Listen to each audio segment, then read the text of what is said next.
together and I get to question them and talk with them. And we talk with each other about what happened this week and help you understand. And I'm so happy to have Seattle Times general assignment reporter Amanda Zhou back with us. Hi, Amanda. Hey. And we have KUOW's arts and culture reporter, Mike Davis. Mike, welcome back. Hey, how you doing, Bill? I'm great. And Geekwire contributing editor, Mike Lewis. Hiya, Mike. Hey, Bill.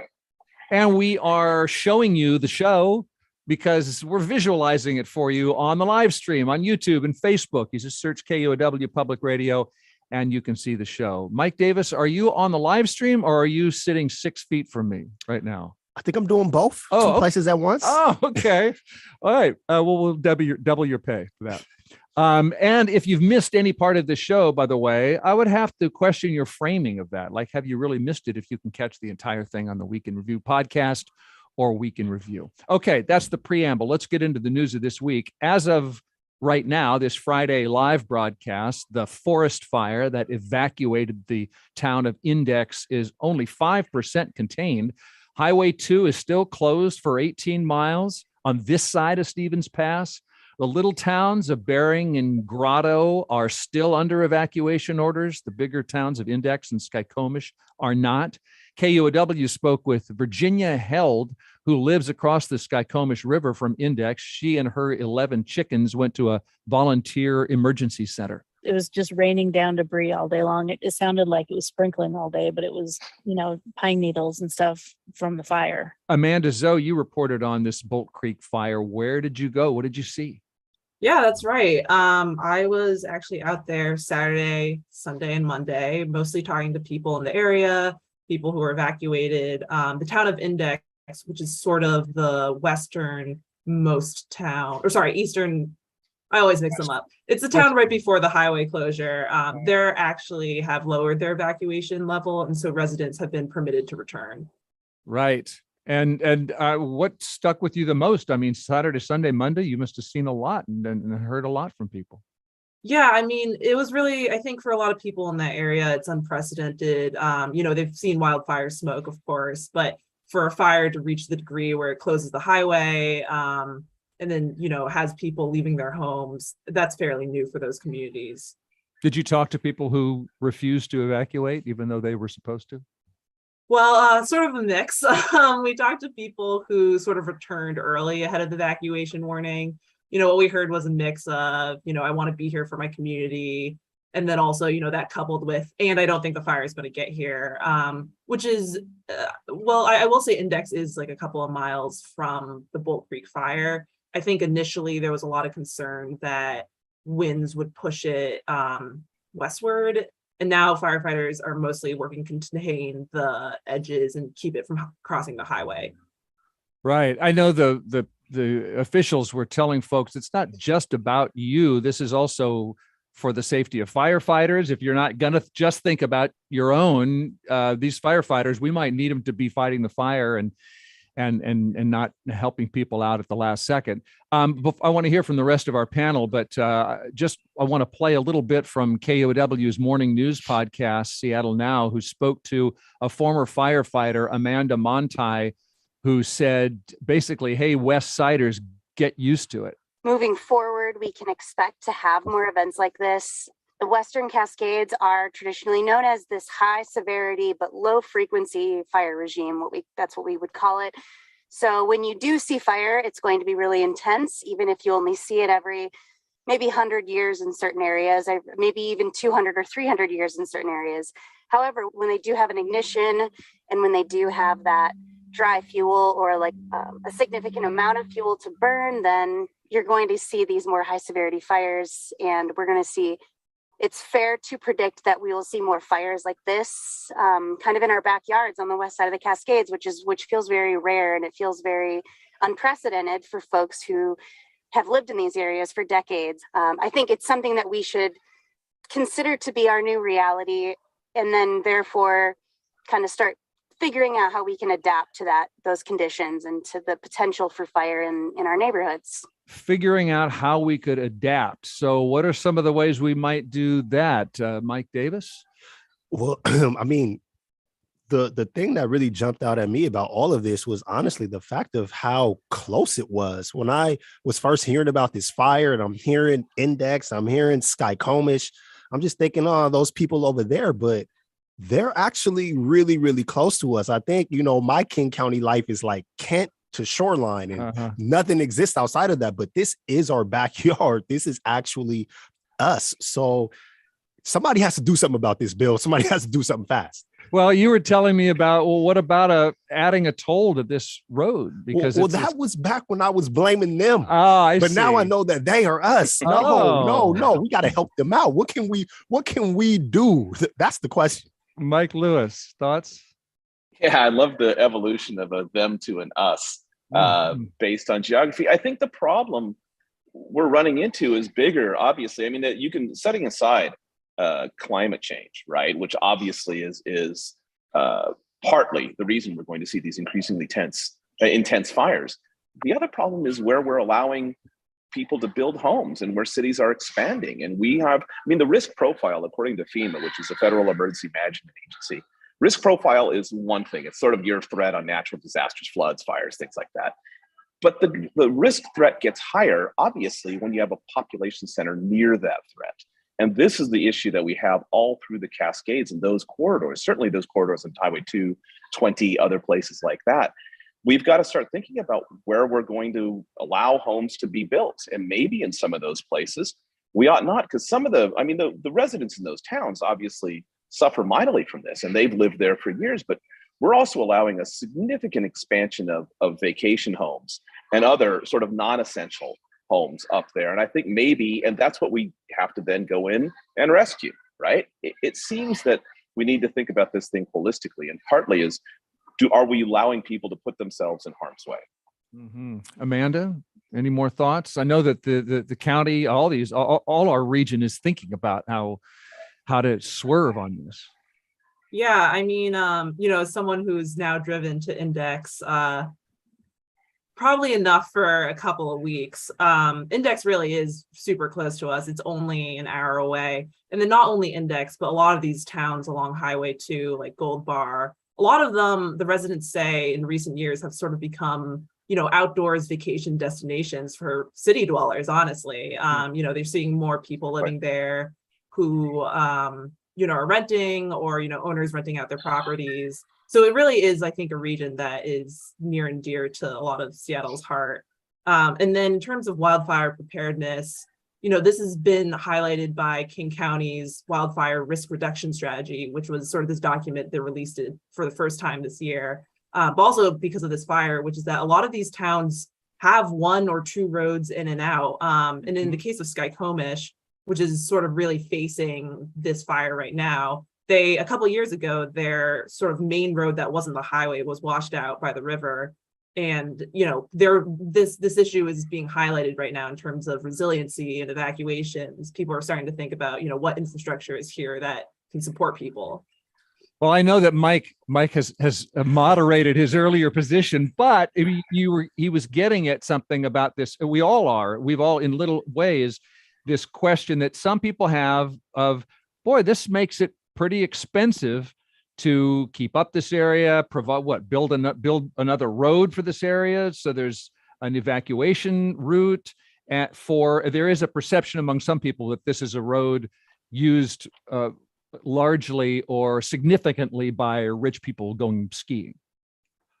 Well, yeah, but that doesn't mean that we should just ignore it. I think that it is significant, though, when you look at the fact in 2011, they were looking at $30 million, and now they're looking at $60 million. So, I mean, you can't just keep kicking the can down the road and kicking it down the road, because the problem is going to get more and more expensive. I saw a proposal to maybe put a toll on the road so that travelers are paying.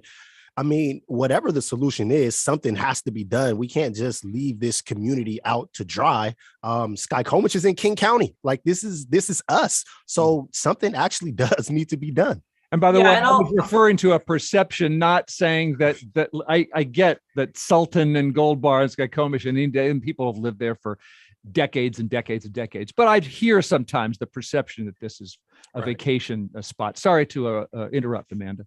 Oh, I was just saying, there are, I think the people we talked to in Index were either young people who moved there for the rock climbing, or people who are retirees and lived there for decades. And some of them told me that some of their neighbors didn't evacuate simply because they had mobility issues. And, you know, these are communities of different people besides just young vacationers.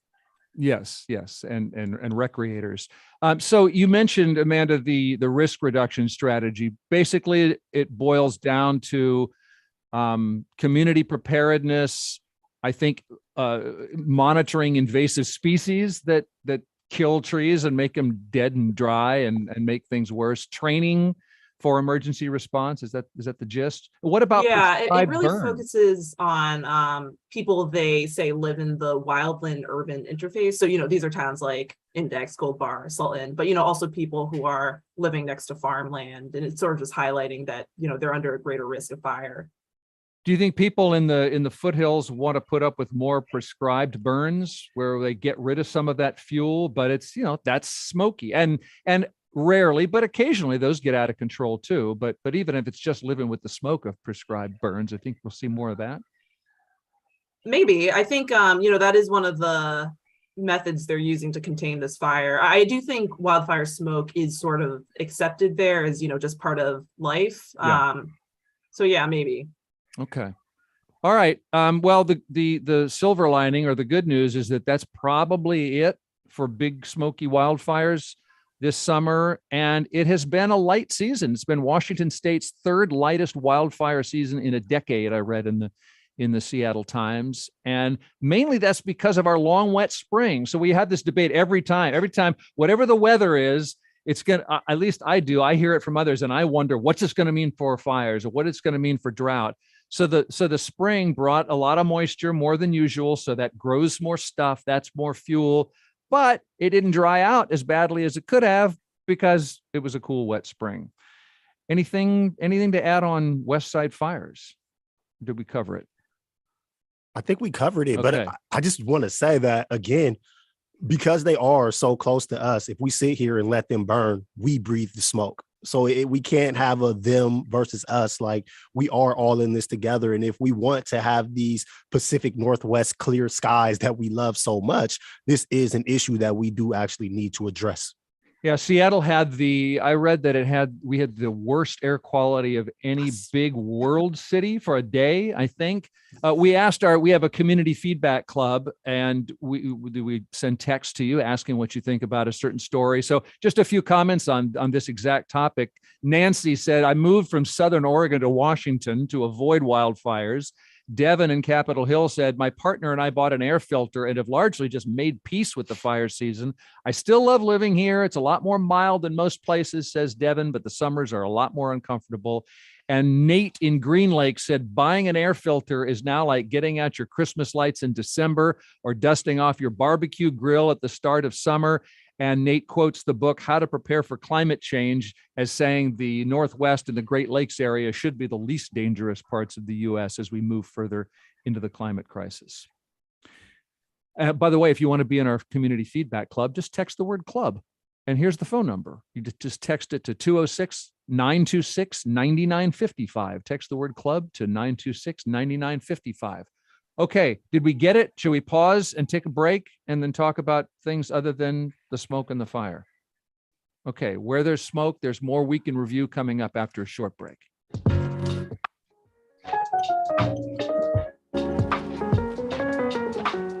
94.9 KUOW. It's 12:21. By the way, if for some reason you still haven't seen Bill's TikTok debut, and if for some reason you want to, that little video has now been posted to KUOW's Twitter account at twitter.com/KUOW. The video is about the reopening of the West Seattle Bridge, and this may be your only chance to see Radke using a dinner plate as a steering wheel. You don't want to miss that. So look for KUOW on TikTok or on Twitter. The road was so wobbly, I kept having to move that plate back and forth. I noticed it was at least a green plate, so Yes. you're staying environmental. Thank you. Hey, I'm Andy Hurst, producer for All Things Considered. At KUOW, one of our values is earn trust, emphasis on earn. You may have questions like, what does it mean to use an anonymous source? And how does KUOW make a correction? Find out answers to these questions and more at kuow.org/practices.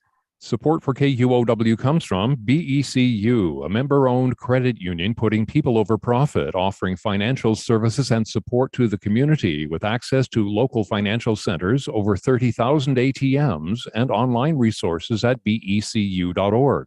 Federally insured by NCUA. You're with KUOW's Week in Review with our arts and culture reporter, Mike Davis, and Geekwire's Mike Lewis, and the Seattle Times Amanda Zhou.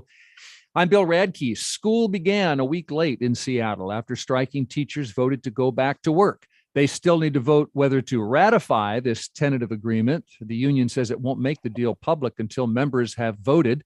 Seattle's school board president said it puts more services, this agreement puts more services towards students learning English and students with disabilities. And we're just really excited that our teachers have an agreement that hopefully, if ratified, that they can be really proud of, and that is going to help us make sure that we're focusing on the kids. That's school board president Brandon Hersey, but special education teacher Kevin Hiller at Rainier Beach High School says the contract is not perfect when it comes to things like social worker staffing. Especially coming out of the pandemic, especially for the amount of childhood trauma and adverse circumstances that many students on the South End and other areas of the city have had to go through. Well, KUOW's Ann Dornfeld told us about one apparent concession made by the school district. It appears the district largely backed off its proposal to move some special education students out of segregated classrooms and into more mainstream classes, which it said was critical to comply with federal disability law. The union, though, had questioned the district's willingness to adequately train and hire and place staff for those inclusion classrooms and said they need to see the district's ability to do that before they agree to that change. Let's go to our panelist, Mike Lewis. Mike, what else might our listeners want to know about this, the tentative agreement on the teacher strike? Well, it's a pretty basic change. Other than the special education students, they're pretty basic changes, and it seems to me like in total, those are not sufficient issues that any union would strike over. So I think that this is the union acknowledging that with the significantly declining student enrollment in Seattle public schools, Danny Westney of the Seattle Times has written quite a bit about this. I think that they're acknowledging that maybe the leverage is slipping a little bit. And I think that this represents this push toward a compromise, represents the union acknowledging that maybe this isn't the time to push as hard as possible for changes, and certainly involving certain salaries and whatnot, and maybe to bide its time a little bit until essentially the weather improves for contract negotiations. And I mean, I don't know about you folks, but I have heard from a whole bunch of friends in town who have gone either to private school. A couple of friends have moved into different school districts because they were rather unhappy with Seattle public schools through the pandemic. And I don't know that that is a lingering or widespread sentiment. I'm just saying it among people, friends of mine who are absolutely supporters of public school, they seem to feel like this is a deeper problem than what the teachers are addressing through this contract.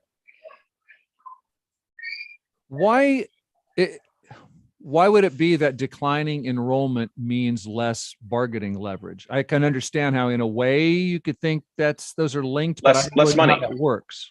It's simple. It's less money. I mean, when your enrollment declines, your funding drops. So that can have an exponential effect. And so when you have significant, but does the funding not drop in accordance with the lowered cost of having fewer students? Well, there you go, right? But that's maybe the per student cost doesn't factor into what the cost is when you lose that funding, for example. And it seems to me, at least from what I understand, talking to teachers, that the decline in enrollment is one of those things that it makes it hard to, when you have a smaller student population, it makes it a little bit more difficult to ask for more money to serve that student population. Any other panelist reaction or questions here? I'm just waiting to hear more information. I mean, the union isn't going to release it until the teachers have a chance to review it. And there are also teachers who are upset that they had to vote after only seeing bullet points instead of actually seeing the whole agreement. And the information that was released by the union was extremely limited. When you look at the ratio of students to teachers in special education, for example, the union has told us that they will either remain the same or improve. So you're giving us either status quo, maybe better. I mean, that essentially amounts to telling us absolutely nothing. When you talk about the teacher pay, they said that they would quote unquote boost it. I mean, what does that actually mean? I think that there's still a lot of answers that we don't have, and it's kind of hard to come on and have this conversation. Now, I did have a chance to speak with a friend of mine who is an education reporter, and what he's hearing is that the number is 7% on the teachers' raises, and I can't report that officially. That's his reporting, but I mean, it was also not nuanced, so it was across the board. So that doesn't look at, you know, the IAs, for example, who were already very, very underpaid compared instructional to assistants. Yes. So like giving them 7% is not the same as giving a teacher 7%. So I think that, you know, the union is kind of all over the place. I think there are still a lot of answers that are going to come out in the next few days, but there is still a chance that they could go back on strike. Like this isn't over. This is still very much a developing story. Amanda, you're nodding at that. Yeah, I mean, it's hard to say whether it's a real win without any real specifics about the contract. But one of the things that really stuck out to me in the reporting was that it said that about 57% of the members voted to end the strike, which to me seems extremely narrow. You know, it seems like the strike could have gone on longer based on the consensus among the members. And, you know, like Mike says, it might not be over. Yeah, that's right. The vote is it Monday? Or I don't know that we know for sure, but anyway, the vote's coming up soon. When enrollment drops, is that generally considered a good thing for the kids who stay? Because does it affect class sizes? Well, I think it depends on where the enrollment dropping, it really depends on in which classes, which students, what grade, and those numbers I don't have. I mean, we know that enrollment overall has dropped across the board in Seattle public schools. Ostensibly, you would expect that is likely going to be happening maybe in families with younger kids who might either be moving or they're moving their kids into private school. It's a little unclear at this point what is driving that, but certainly, so we don't know which, you know, is a smaller class necessarily better. I mean, I think the thinking tends to be that it is, but we don't know specifically where these students were and where they're actually headed. And I think that that's a very important thing to know. I mean, if we want to look at this in an equitable lens, where in our city do people have the money to actually pull their kids out and put them in private or independent schools? I highly doubt that we're going to be seeing that in the South End. And the schools in the South End are also the schools where we're seeing the students that are being pushed into SEL, that are being pushed into special education, where the schools didn't have the resources to actually support them. And you look at the IAs, yet again, I'm bringing that back because the IAs are the ones that are dealing with these students. And those IAs are 30% Black, 60% minority. So, you know, where's the support for them? And like, where are their voices within this union? I mean, the teachers union is large. It serves a lot of folks that aren't just teachers. So it really is going to be interesting to see how this all plays out moving forward. It's going to be interesting to see if they actually make equitable change. And it's going to be very important for people like me to see what happens in the South End and to our students over there, and to see how all this shakes out as far as serving them. Well, next week, we'll be talking about what happened in that ratification vote. Meanwhile, teachers in Pierce County's Eatonville School District reached a tentative agreement. So schools just started there this week, about a week late. Speaking of strikes, the concrete truck driver strike is over. That lasted more than 3 months. It delayed the West Seattle Bridge opening. That's finally happening this weekend. We're going to talk about that in just a few more minutes here on KUOW's Week in Review. I'm Bill Radke. Another topic to cover before we take a break here. This week, the wreckage of a chartered float plane that had crashed off Whidbey Island was found on the seafloor. Amanda, 10 people died in this crash. You've reported on this. What happened to that plane? Yeah, I mean, it's still under investigation and probably will be for a couple of months. based on what we heard from 911 calls and talking to witnesses, it appears that the plane did crash extremely rapidly. It was a surprise, I think, to a lot of people. And, based on what we know about the pilot had done that trip earlier that day, had plenty of flying experience. So it's still a mystery, and it's very sad. Yeah, it's such a part of, I don't know how many of you have, ridden on a float plane, but it's just such a common, it's a de Havilland DHC-3 Otter, which is very much a part of the fleet that touches down and takes off from the water, goes to, I think this plane was from Friday Harbor to Renton, but people, go to Victoria and go to the San Juans and whatnot. And as you suggested, Amanda, I saw in the Seattle Times reporting that one of the 911 callers just described nose down, just an abrupt turn into the water, and they're waiting to know more. Yeah, and investigators say that they can't really determine what happened until they find the wreckage, which has been a challenge because the plane is essentially, in a huge body of water, and they didn't know where it was. It seems like they've identified like a potential structure for that. But yeah, it will be a couple of months till we know for sure. Yeah. I think one body's been found, the pilot, 8 other passengers unaccounted for. Any other questions or information from our other panelists? I've got a question. I'm not sure if Amanda knows this yet or not.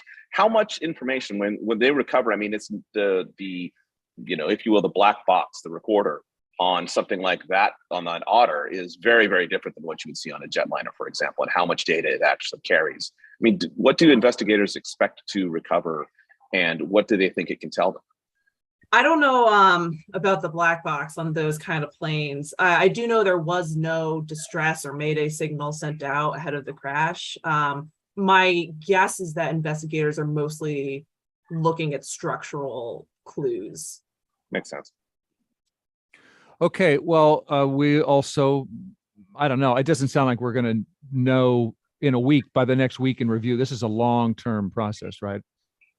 Absolutely. I mean, they haven't even taken out the wreckage yet.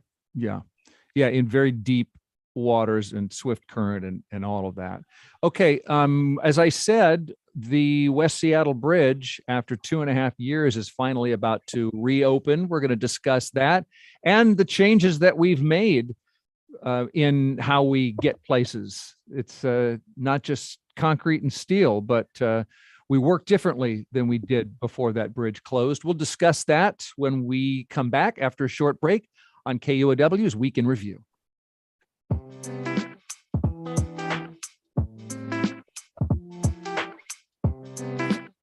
.949 KUOW Seattle. It's 12:35. Our weather forecast for today: partly sunny, chance of showers, high of 65. Every day we're hit with headlines, hot takes, TikToks, and tweets. But when it's time to go deeper, all you have to do is listen. Join me, Kim Malcolm, and All Things Considered as we bring you in-depth news and maybe even a story that surprises you. Listen to All Things Considered every weekday afternoon on KUOW, starting at 3. Support for KUOW comes from Yellowwood Academy, a 4 through 12 nonprofit school on Mercer Island, offering one-to-one and small group classes designed for each student. Hosting open houses on October 5th and November 9th at 5 p.m. Learn more at yellowwoodacademy.org. This is KUOW's Week in Review. I'm Bill Radke. You could be watching me right now for all I know, because we're streaming this program on YouTube and Facebook. Just search KUOW Public Radio, and you'll see me, and you'll see Geekwire's Mike Lewis and the Seattle Times Amanda Zhou and KUOW's Mike Davis as we figure out what happened this week and what it means. The West Seattle Bridge has been closed for 2.5 years, about as the pandemic hit. Cracks in the bridge were seen spreading dangerously, and that major arterial shutdown carried 120,000 drivers and bus riders a day, and we all had to detour through neighborhoods to get back and forth. The editor of the West Seattle blog, Tracy Record, told KUOW's morning podcast Seattle Now that Seattle has been getting testy. And what we've had, and some blame it on the bridge detour, and you can also say it's just bad human nature, but we've had an epidemic of road rage, We've had shootings even in road rage. It's amazing. I've never heard of this sort of thing in my 31 years in West Seattle, but tempers have flared and people are just kind of running low on patience. And this is going to be like the biggest relief ever. And by relief, she's talking about the reopening of the West Seattle Bridge this weekend. Record says, yes, it's a relief, but she thinks if West Seattleites were asked to grade the Seattle Transportation Department, I don't think people would give them any higher than a C. If you're SDOT, they point out, quite rightfully so, that this was caught before the bridge fell apart and nobody was hurt or killed or anything terrible like that. But on the other hand, there's a large current of people who say, hey, why didn't you catch this sooner? Or even worse, some of the information that came out in the early going, apparently they knew that there were some problems brewing and they hadn't told anyone. So when suddenly they detected something that said, oh, we have to shut this down immediately, it was such a huge shock because there was no hint before this that there was any sort of trouble at all. And our panelist here, Mike Davis. Mike, you said regarding the West Seattle Bridge, you'll believe it when you're actually driving across it. Yeah. I also will give SDOT a very low grade, but shout out to them for trying to get extra credit for just doing their jobs. Not very well, but hopefully it comes back. I'm rooting for it to come back, but I'll believe it when I see it. We talked about road rage and testiness, but we haven't even covered the frustration, the added time, the pollution, the crowds in these neighborhoods in Georgetown, South Park, Highland Park. Yeah, absolutely. There was reporting from the South Seattle Emerald. Residents were mentioning just trying their hardest to not leave their houses between 2 and 8 p.m. because the congestion was just gridlocked. And there's also like reports of people out there having to do more shopping and grocery shopping, things like that in their own neighborhoods, which also brings up the fact that, South Park, for example, has been considered a food desert for some time now. So, what will those people do? So there was a lot of ramifications of this bridge being closed. It affected those residents heavily. Amanda or Mike, questions or reaction from you? Well, I moved to Seattle last June, so I've never known a Seattle where the West Seattle Bridge was open. Wow. That hasn't prevented me from exploring West Seattle, but for me, living not in South Seattle or West Seattle, it's like sort of considered like a tourist destination almost. It's like I'll bike there to enjoy the beach, but if you're asking me to come to, I don't know, some event over there, like that's a sizable commute. Yeah, Mike Lewis, maybe we need to give Amanda and other newcomers a picture of where West Seattle lives in the Seattle map, the mental map. It was considered far away to some of us. It was considered far away before the West Seattle Bridge closed. It always felt a bit like a suburb of Seattle, right? That had been kind of the running joke, that it was actually took longer to get to West Seattle than it did to get to Bellevue. But I would say that the interesting thing is going to be a couple of things. The folks who live in West Seattle who have been declining to come visit their friends, and you know who I'm talking about, all of you out there, who have been declining to come to visit their friends as a result of this bridge being closed, and now are going to have to step up. We're going to find out what these friendships are actually made of, because now you can't use the bridge anymore. You can't call your boss and use the bridge anymore. Everyone was sympathetic. Now you're going to have to get back on that bridge and enjoy the traffic and come visit us for once, rather than make us go through that West Marginal mess all the way to see you. Look, it's not that I don't love my sisters, Martha and Jane. I do, but I mean, what am I going to do? Take South Michigan to the First Avenue South Bridge and down to Henderson? I mean, exactly. Love only goes so far. Exactly. I didn't do it either, Bill. I went to Chief Self High School. I got peoples out there. Haven't seen these people since. I mean, it's so much. And to be fair, there are people that live in West Seattle that have always treated it like an island. Right. Some of them probably like this. Exactly. Yeah. I think so. I think they do. I think they actually really enjoy this. And I think that they are worried about having to reestablish all of those relationships that they could walk away from. Well, we're still here and we're still waiting on you, West Seattle, and we expect you to come visit. And whether y'all like it or not, we are coming back. Your farmers market in the Junction will now be just as busy as it used to be. Alki Beach will be crowded once again. And and I will be one of those people coming back. Amanda, what are you going to do? I mean, you just heard that maybe West Seattleites preferred to be there, to be an island. I mean, are you going to go populate that place and busy it up? To be honest, I really don't know anyone in my age range who lives in West Seattle. And you know, I bet for people who, you know, so just move to the city, that was sort of some of the advice we got, which was, you know, don't move to West Seattle. That you can't get there. You won't make any friends. Right. Mike, are you saying you live in West Seattle and you haven't been visited, or that you haven't visited? This is Mike Lewis, or you haven't visited friends in West Seattle? No, I live in sort of the inner bay side of Magnolia, and no, I'm just who goes saying to Magnolia? No one does, but Magnolia at least is closer. The West, we didn't. I mean, our bridges are lousy, but they're still operating, at least as of today. But no, I'm saying that the friends that we have in West Seattle who have been declining to come over to the mainland now are going to have to step up. But now they cannot use the bridge anymore as an excuse to not come see us. Right. Well, now you don't have an excuse not to patronize such West Seattle businesses as, I don't know, a certain record store. One example. Then there's the question of the celebration. Again, we're broadcasting live now in the noon hour. I believe we're about to hear a news conference to tell us more about the opening. We really haven't heard much. I haven't heard exactly when this bridge is going to open, because whenever something like that, at least normally when you cut a ribbon, it's a little different when you're talking about a, you know, closed down, cracked up bridge. But typically you have a time when something's going to reopen and people are going to rumba across that bridge. Who's going to be the first one to drive over it? All that stuff.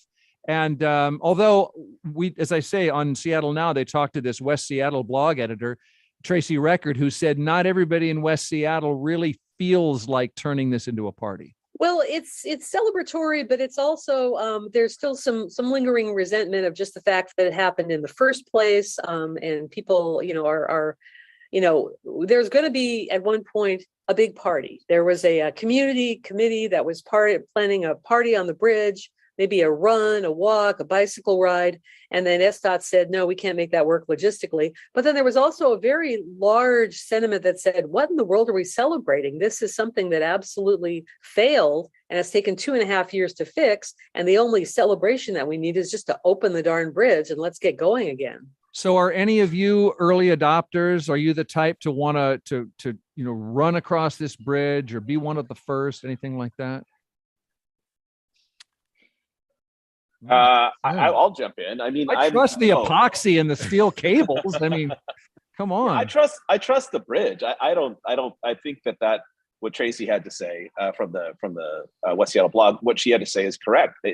This is getting back from negative to zero, right? This is not actually, and it's going to improve based on the last 2.5 years, but it's not really going to improve based on the last 20, right? We're going to go back to the same old patterns as before. And the bridge is going to be, you know, locked up in the morning and locked up in the evening as it always was. So it's going to feel very, unfortunately, in many ways, very normal very quickly. And I hope, though, that the enhanced West Seattle the water taxi, for example, I hope that the other ideas that actually helped get people there and back, I hope some of those can be retained. I like the fact that it forced a little bit of expansion in some minor forms of mass transit to West Seattle.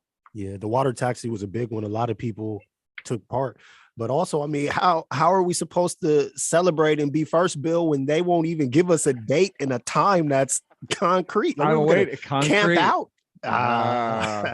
I'm waiting for that time. By the way, if I were a stand-up comedian, I would say, hey, they used 46 miles of steel cable to strengthen the concrete. Why not just make the bridge out of the steel? Am I right? I'm not going to say that. Yeah, we're waiting to find out when that's going to happen. Okay, party or not, it's up to you. What's going to happen to our, did you see the t-shirts? They had a t-shirt contest. There was Mind the Gap. West Seattle Island was nice. Accidental Island, it's being called.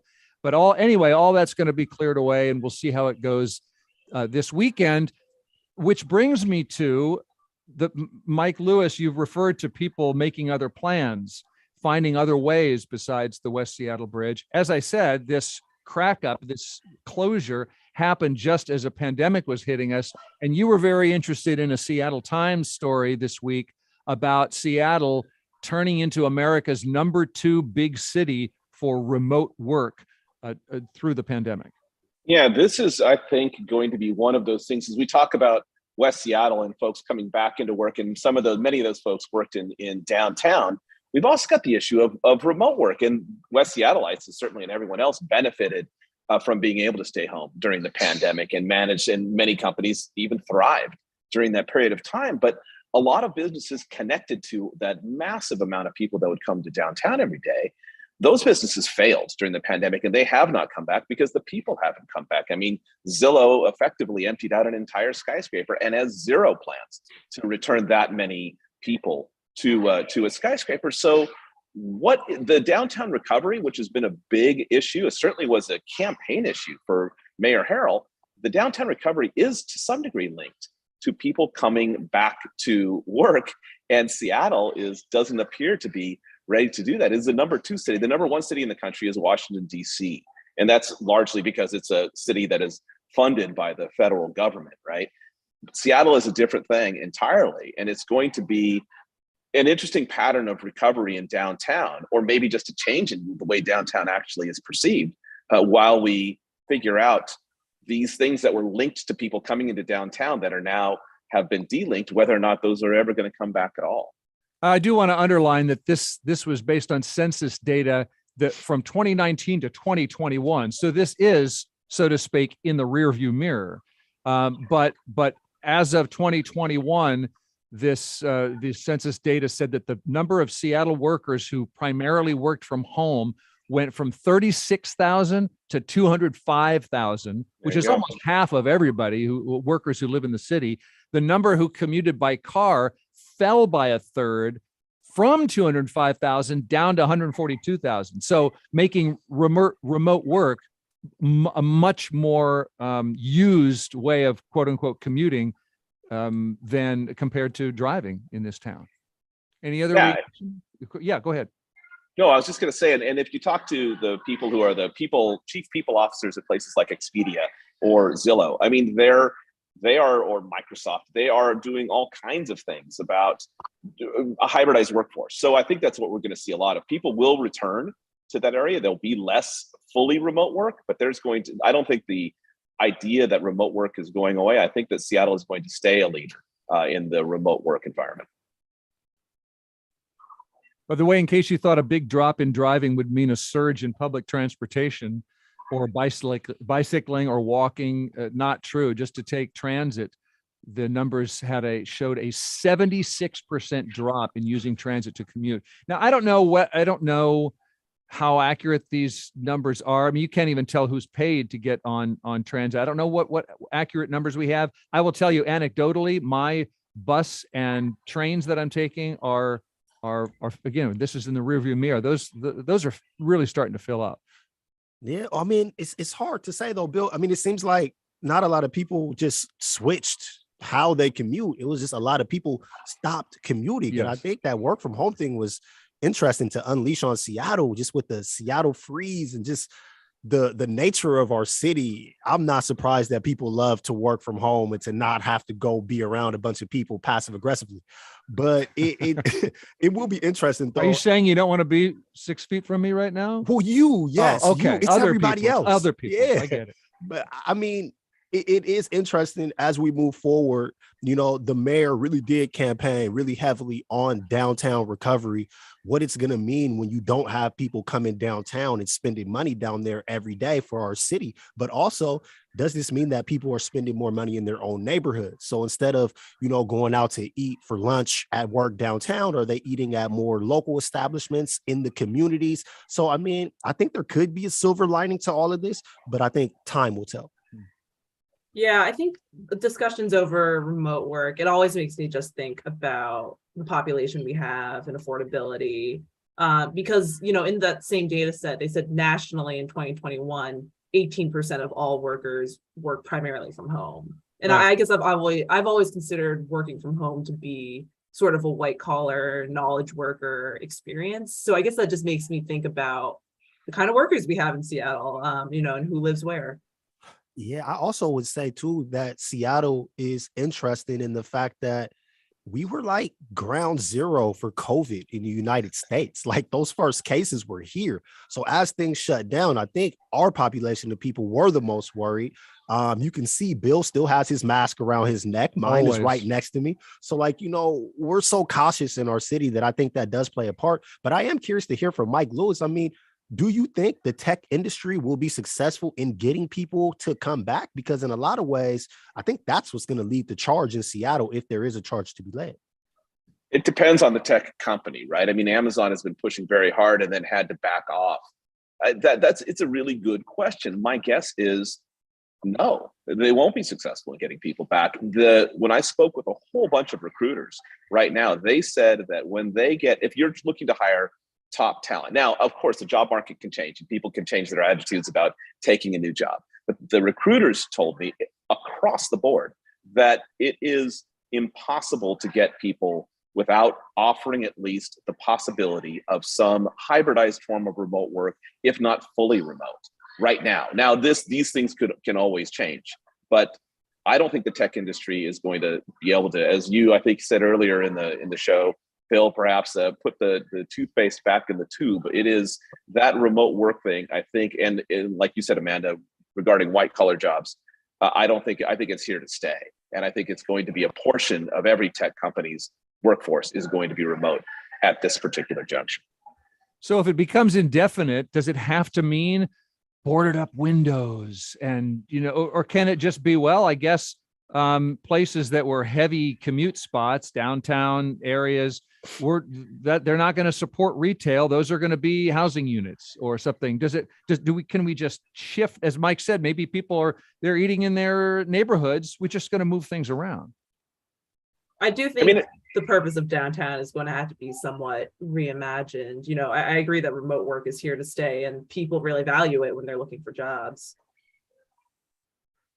That's a can of worms that I don't know how to open, Bill. Yeah. Can people afford to live downtown? If we turn that into housing, who can be there? Well, okay, we'll pause on that. And Mike Lewis, did we cover it? That was something you were really interested in. Well, I think so. Here's the funny thing, though. I would add this one extra layer of worry, if I can. Oh, great. So the fastest growing neighborhood in Seattle for a few years was downtown Seattle. Yeah. I don't think there's 80,000 people there, or something along those lines. Those people also depended on all of those retail shops that were the outgrowth of the downtown migration, but also all of the workers who would come into town every day. And so when those people are still living there, those people are going to be disproportionately affected by, try and find a more than one supermarket. The Target downtown effectively is a supermarket. There's a Whole Foods sort of on the edge, but it is one of those places that's going to be affected by those workers not coming in, because it means a lot of other retail that the locals were using, that the residents were using, also is going to dry up. Right. Okay. Long-term story there. We're covering the week gone by on KUOW's Week in Review. That's Mike Lewis from Geekwire. We've got Mike Davis from KUOW and Amanda Zhou from the Seattle Times. We've got 4 minutes left in the show, which gives us some time to leave you something to smile about. We always end the show that way. My little contribution, and this is a modest contribution this week, but KUOW's daily newsletter Today So Far informed us that this week marked the all-important 208th anniversary of the writing of our national anthem. Wait a minute. Is that right? Yeah, that must be right. 208. Thank you for that, Bernard Wallat, our engineer. And this gives me the excuse to share a story that has been told in my family for generations. Hope you're all standing. This story is that an American prisoner of war named Henry Penny, brother of my father-in-law's great-great-great-grandfather, Josiah Penny, gave Francis Scott Key the piece of paper upon which he wrote his poem that became the Star Spangled Banner. You laugh. Thank you. It's a solemn moment. This is family legend. So I'm feeling pretty excited about that. I am aware, by the way, the Wikipedia account says that Francis Scott Key wrote the poem on the back of a letter he had in his pocket. Well, maybe Henry wrote the letter and handed it to him. I don't know. Let's not distract ourselves from for my family lore. And so that there's something I'm smiling about. How about anybody else? That's as happy as it gets, huh? That's as happy as you trumped all the stories. Josiah's brother, that's it? I mean, maybe I'm so scared to say this, but the Seattle Mariners. Oh, go ahead. Go ahead. I'm so afraid to let myself be a fan again. I want to be. Don't say it. It's so much Don't say harder. But maybe. They're going to make the playoffs. That's barely a maybe, right? I mean, that'd be the most epic collapse in majors. Would you be surprised? Would you be surprised? Because I wouldn't be surprised. So you know what? I'm going to take that back. What makes me smile is the Seahawks beat the Broncos. Russell Wilson came home. He got booed and he went home a loser in his shiny suit that he still had to wear in that loser press conference. That made me. Yes, let's stand for that. I saw that visual. Yeah, wow, where was his change of clothes? He was confident. He must have been confident going in. Confident. Amanda or Mike Lewis, anything to smile on the way out? Yeah, I have been enjoying the all things pumpkin season. Had a friend say that in September, you either have to get excited about Halloween, spiral into seasonal depression, or get excited about the pumpkins. What's it going to be? It's pumpkins today. Can't speak for tomorrow. Is it pumpkin spice or do you eschew pumpkin spice? I'm open to all the gourds and all the varieties. Nice. All the gourds. How about you, Mike? I got to say, I'm actually pretty happy about this is going to say, I know we covered this already, but I'm pretty happy about the West Seattle Bridge opening, mainly because it's your friends. Well, I did have friends that I won't even recognize at this point. It's been so long since I've seen them, but also I think it will take the pressure off when I do a lot of cycling, and I think that it'll be nice to see some of those people who are sort of very occasional cyclists. It'll be nice to see them get back in their cars and get out of the way and leave the bike trails for those of us who are actually interested in cycling somewhere. And so I think that the West Seattle Bridge opening up is actually going to be terrific. Having friends over there and having them come over here, I think is going to be great. Well, that's nice. It's going to be weird. Highway signs with no graffiti on them. There's a reason to go on day one, because I can't promise about day two. Hey, that's art. That's art, Bill. We love art here. We love art. And no one loves it more than arts and culture reporter Mike Davis from KUOW here, and Geekwire's contributing editor Mike Lewis, and Seattle Times general assignment reporter Amanda Zhou. It's been a pleasure having you be our week in review. Thanks so much, team. Thank you, Bill. Thanks, Bill. And I want to thank, we got just the right music at just the right time. And it always happens that way when KUOW's Bernard Ouellette is running the board. And thanks to Tio Popescu and Juan Pablo Chiquiza for social media and live streaming support. And thank you for listening. And let's just do this again in a week in review. I'm Bill Radke.